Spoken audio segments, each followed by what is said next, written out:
So now that we're at the end of the chapter, we're learning that there are two ways to write our arithmetic and geometric rules. The way that we have learned is called the explicit rule. You can see explicit rule. Here's that formula we know, the first term plus n minus 1 times d. And then we also can write it as a recursive rule for the same sequence.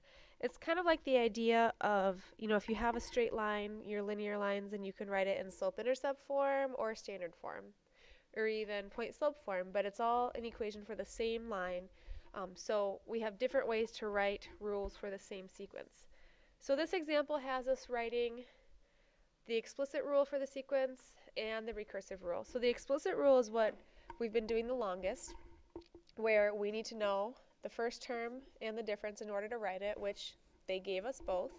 So a sub n equals our first term is 4 plus n minus 1 times our difference, which is 10.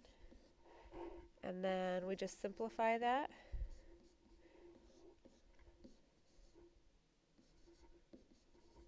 And so our recursive rule is a sub n equals 10 n minus 6. Oh, did I just say recursive? I meant to say explicit. So explicit is the one that we already know how to do. That's what we've been doing for a couple sections. The new idea is the recursive rule.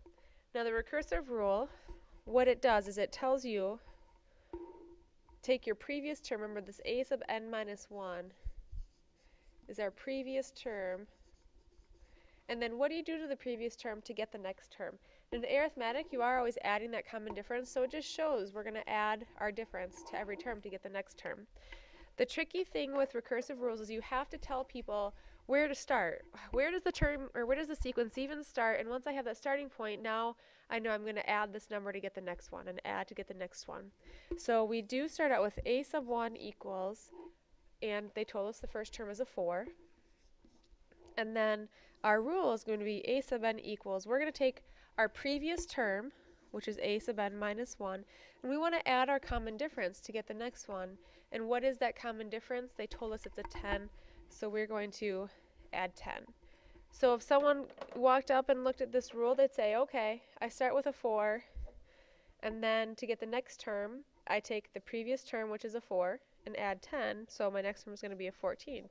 Then I take the previous term, which now is 14, add 10 to get 24. And they can kind of do it step by step that way. Oops, I just erased what I wanted. So recursive rules, you have to tell people where to start. Don't forget to say, here is a sub 1, your starting point. Now, what do you do to get the next rule? And if it's arithmetic, you're just going to be adding that difference to the previous term.